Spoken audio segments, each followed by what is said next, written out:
Hello, I'm Azaria Tagaya and welcome to Ringgit Sense, the show where we talk about personal finance.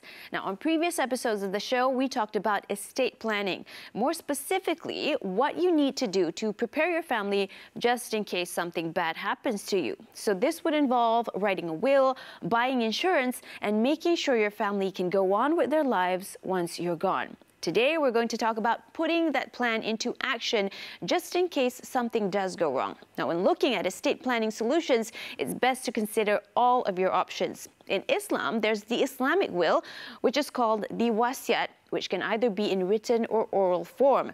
But you need to understand the basics of creating a wasiat and keep in mind that there are many conditions that you must take into account. Also, did you know that there are other ways of dividing your assets aside from the wasiat alone? Well, President of the Sharia Lawyers Association of Malaysia, Musa Awang, explains. In Malaysia, there are two systems of law governing the matter of inheritance. Non-Muslims are governed by civil law, while Muslims are regulated by Islamic law.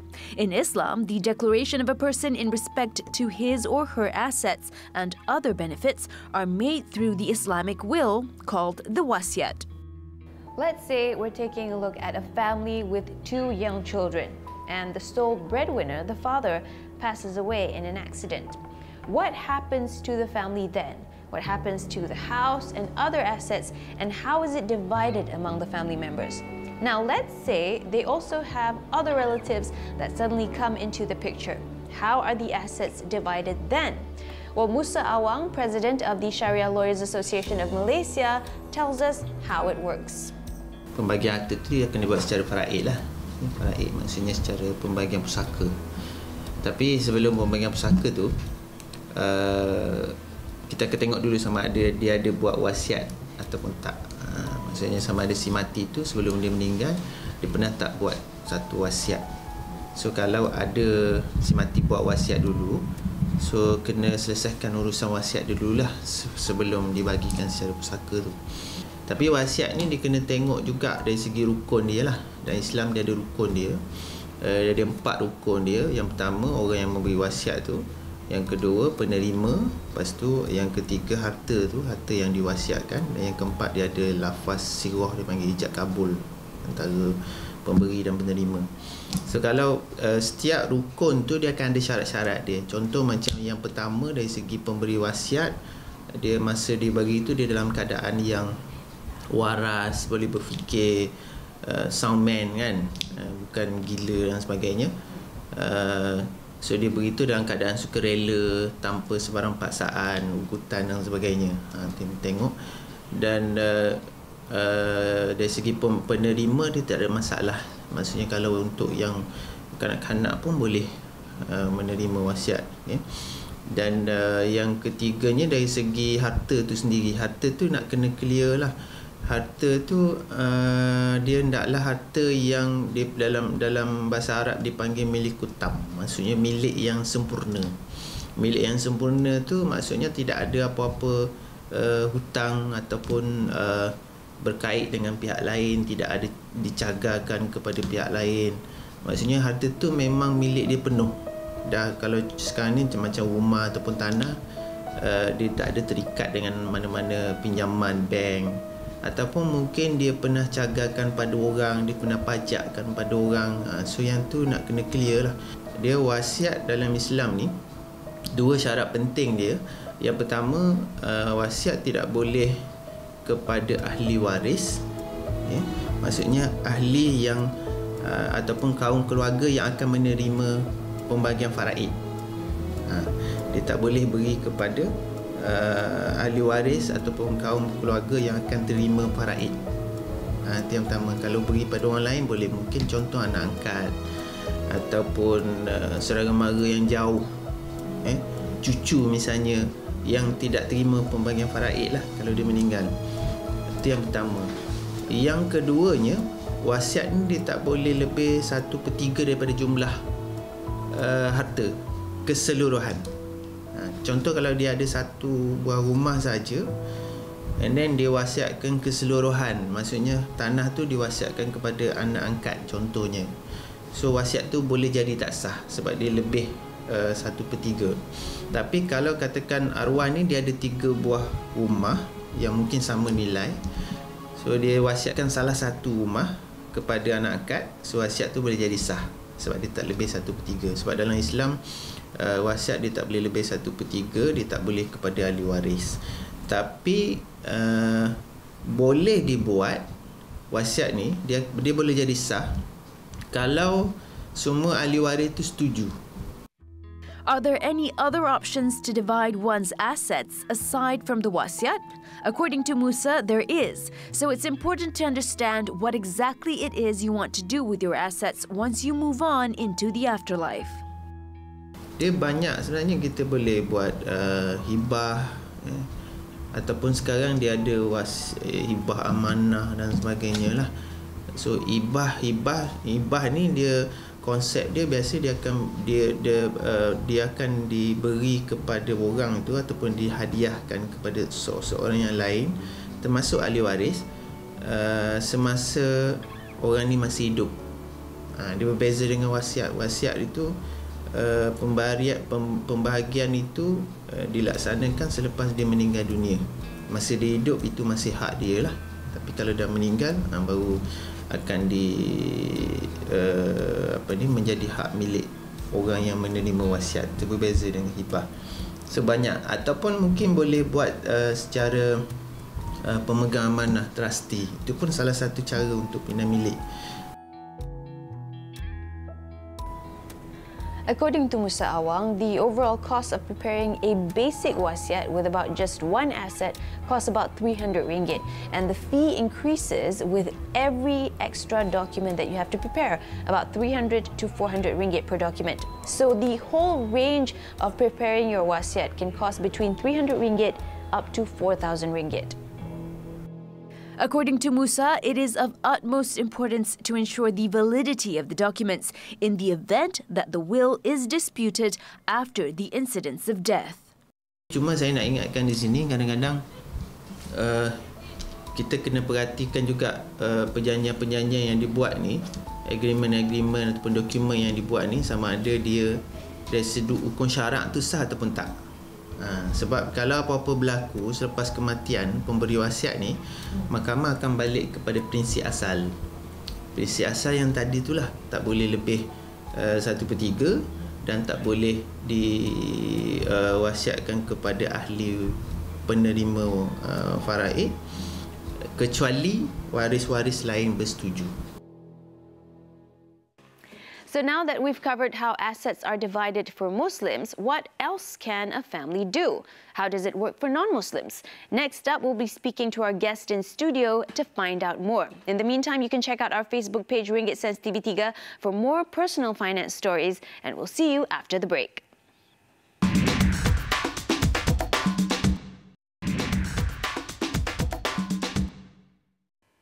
Welcome back to Ringgit Sense. You're with me, Azara Tagaya, and today we're talking about estate planning. What happens when you pass away? So to talk to us about this, in our studio today, we have Nur Sabrina Soon, a certified financial planner, to walk us through this topic.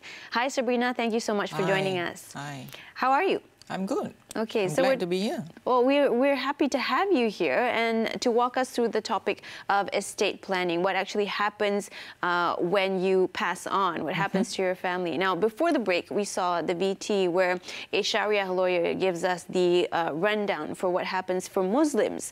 So, what actually happens when someone passes away in the short term, let's say 3 to 6 months after the father or mother passes away? What happens to the rest of the family? It depends actually whether it's a will written before the demise and whether you're Muslim and non-Muslim, yeah? Of course, within the 3 and 6 months, the family will be going through the trauma of somebody passing away, the emotions and things like that. Then comes reality, whereby you have to look for money. You have to take over assets. Liabilities has to be paid. Those realities just come into play. So the speedier the process to get the assets out and distributed, the faster it's going to be. Life will go back to normal in a sense for everyone. Yeah. So 3 to 6 months is a time where you Actually, if you have a good will written or you have got some trust set up, then you are going through an easier process of administration.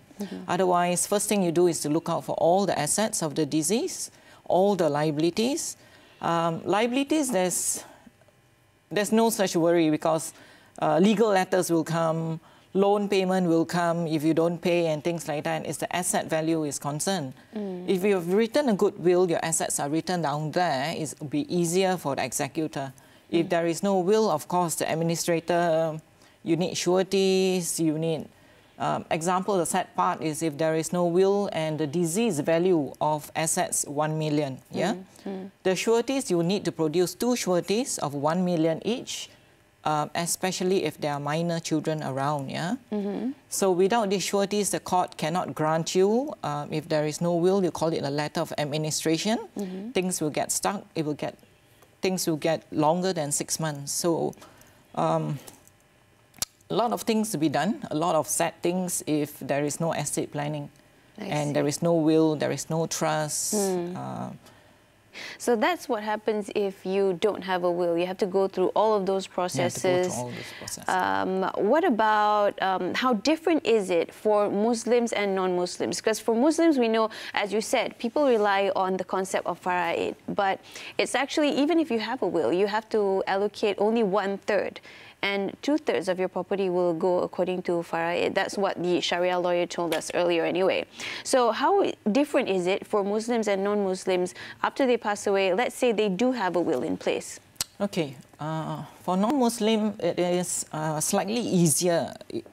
If there is no will, and it depends whether you have properties and things like that. If you have property and it's below 2 million, your asset value in total, you can actually go to land office, yes? And land office can help to assist to get a letter of administration out, you call it, issued by High Court. Without this letter of administration, things are still going to get stuck. And land office will help to transfer the assets to the beneficiaries, but the distribution order will come into play, yes? For non-Muslim, the usual thing, if there are parents, there's a spouse, there are children, spouse will get 1/4 of total asset, 1/4 parent, and the rest to the kids. Equal share, may it be male or female. Once you get that order out, that letter of administration, then things can move on.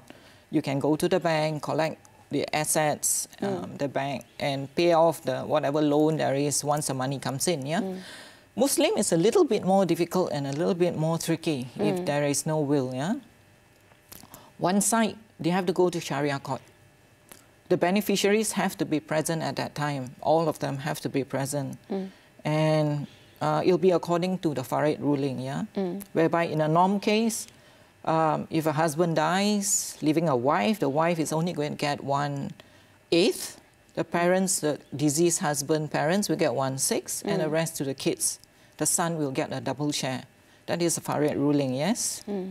I see, Yeah. I see. So in that sense, how do you actually protect these things from happening, protect your assets, so to speak, so that your future generations can actually get what you want them to get aside from a will? You mentioned hibah and trust. How do you go about that?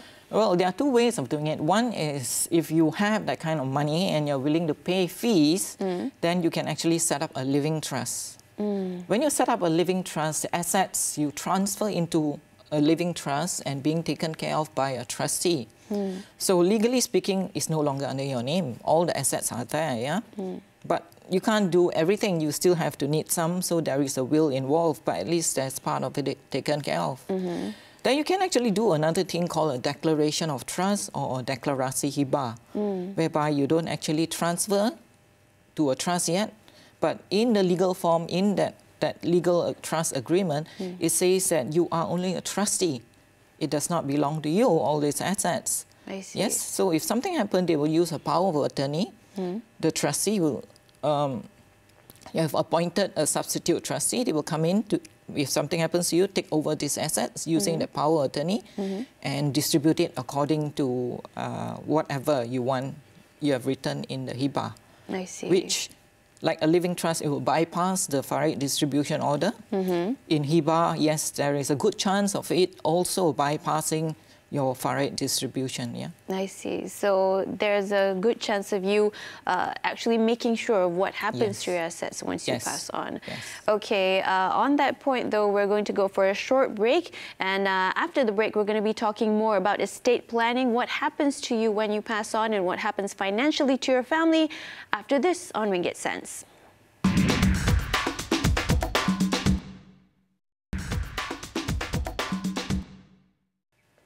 Back on Ringgit Sense, you're still with me, Azaria Tagaya, and we're talking about estate planning with our guest, Nur Sabrina Soon. Okay, Sabrina, before the break, we talked about how you can actually make sure your family gets all of your assets and what you want them to get after you pass on. So let's say there's a situation where the family, it's a young family. They have 2 young children, maybe under the age of 6. And let's say they get into an accident and both of the parents pass away and the children become orphans. What actually happens to the children financially then in that case? When you have a good estate plan up, you don't only prepare for death, which is the ultimate. You also think of a lot of other things like you are total permanent disabled, critically ill until you cannot sign checks and you cannot give instructions. Yeah, it happened. It's an accident kind of thing. And you've got kids around. Again, this is where trust and all that comes into play. It helps a lot in estate planning and caring for your kids. Yeah, here you have got a situation where both parents are deceased, and you've got 2 kids here who are 6 years old. Gosh, if you have a will in place, then at least it's a faster process whereby you have already named an executor in your will. You have named guardians in your will, and they can proceed to go to court and get the things released. You get the grant of probate, get the assets in, and continue taking care of the kids. It's all planned. If there is no will, then again, you need sureties, you need administrator not appointed, the hassle of going through. So if you say this is a young family and things like that, people who are young, they think, I'm not going to die tomorrow. Yes, but anybody who has assets, may it be it's under loan or whatever, you should at least have a will in place. Yes, and to top it up, you should have a declaration of trust in place and a living trust if you are a bit richer kind. Yeah, so all this is actually estate planning, not just a will. You have got your living trust in place, you've got your declaration of trust in place. This applies for both Muslim and non-Muslim. What are some of the things that they have to take into account besides the will? They have to take, let's say, for instance, after someone passes away, your family has to go to the banks, to the EPF. What actually happens? What do they have to take care of? Here we are talking about will or no will. Yeah. The first thing the family have to do is to find out where your assets are. If you are, you have things in place and things like that, it'll be easier for whether it's an executor or administrator to look out for your things. Otherwise, they'll be going all around the world looking for what the things you have. And anything not located, it'll be just gone. Yes, it'll be increasing the amount in our Unclaimed Money Act. You see tons of money going in, and nobody knows where it belongs to. Yes, it will again go there. So here you will have whoever it is, looking for your assets, looking for money, making sure nothing is missed out and things like that. If you have planned it properly in your will, you have things recorded inside that will, it'll be easier.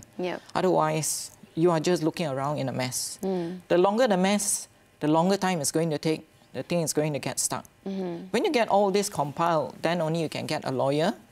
If you have appointed a corporate executor, the corporate executor will do A to Z for you, yeah?